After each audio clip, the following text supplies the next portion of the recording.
Once upon a time, there lived a king named King Henry. He was strong-willed, intelligent, and deeply believed that human reason alone was enough to judge what was right or wrong in life. To him, events were either good or bad, nothing in between. Standing faithfully by his side was his most trusted advisor, Mr. James. Unlike the king, Mr. James was calm, patient, and quietly observant. No matter what happened in the kingdom, whether joyful or painful, he always said the same words with gentle certainty. "Whatever happens, happens for a reason." Many people admired his wisdom, but some whispered that he was too passive, too accepting of fate. One day, while King Henry was inspecting and cleaning his sword in the palace courtyard, Mr. James stood nearby. The afternoon was calm, until suddenly the king's hand slipped. The sword fell sharply to the ground and struck his foot. Pain shot through his body, and blood spilled as one of his toes was cut off. The guards rushed forward in shock. The king cried out in agony, his face filled with rage and disbelief. In that moment of chaos and pain, Mr. James calmly spoke the words he always did. "Whatever happens, happens for a reason." The king stared at him in fury. "My toe has been cut off!" King Henry shouted. "And you say this happened for a reason?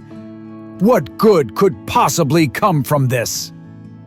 Blinded by anger, the king ordered his guards, "Take him away. Put him in prison." As Mr. James was led away, he showed no resentment, no fear. He simply turned back and said once more, quietly and sincerely, "Whatever happens, happens for a reason." The king watched him disappear behind the prison gates, disturbed by the strange calm of a man walking into suffering.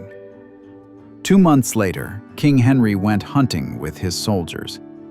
While chasing a deer, he rode deeper into the forest, driven by excitement, until he suddenly realized he was alone. His soldiers were gone. The path had vanished. He was lost.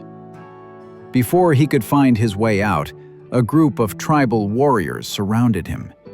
They did not recognize him as a king. Their land lay beyond his kingdom, and his authority meant nothing here. They captured him and brought him to their village. The king pleaded for his life, but the tribesmen could not understand his language. Instead, they began celebrating. Drums echoed through the forest. He was bathed, dressed in clean clothes, and a garland of flowers was placed around his neck. Only then did the truth become clear. They were preparing him as a human sacrifice to appease their god. As the ritual was about to begin, the tribal chief noticed something unusual. One of the king's toes was missing. The chief immediately raised his hand, stopping the drums.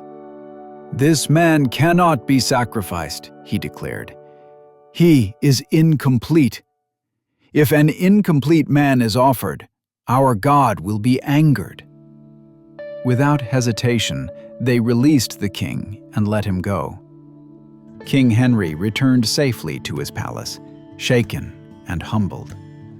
That night, sitting alone in silence, the truth finally reached his heart.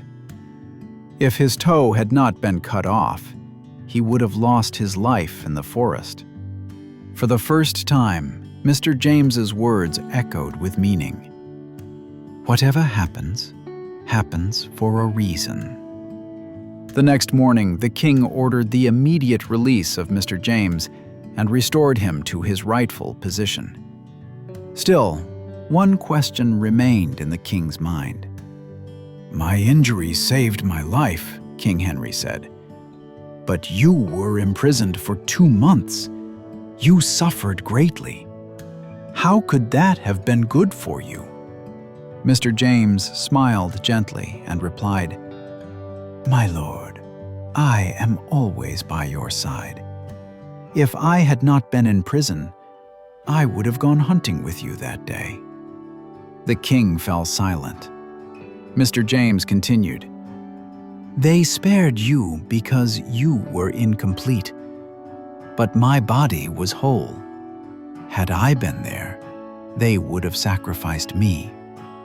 He bowed his head and said softly, "So it was good that I was in prison. It saved your life, and it saved mine." From that day on, King Henry never judged events too quickly again. He learned that human understanding is limited, and what appears painful in the moment may be protection in disguise. What feels like loss may quietly be leading us towards safety, growth, or wisdom. So when life takes an unexpected turn, remember this story and remember these words: whatever happens, happens for a reason. And if stories like this bring you peace, clarity, or comfort, you are always welcome here. This is Tales of Wisdom, where timeless lessons are shared to guide the heart and calm the mind.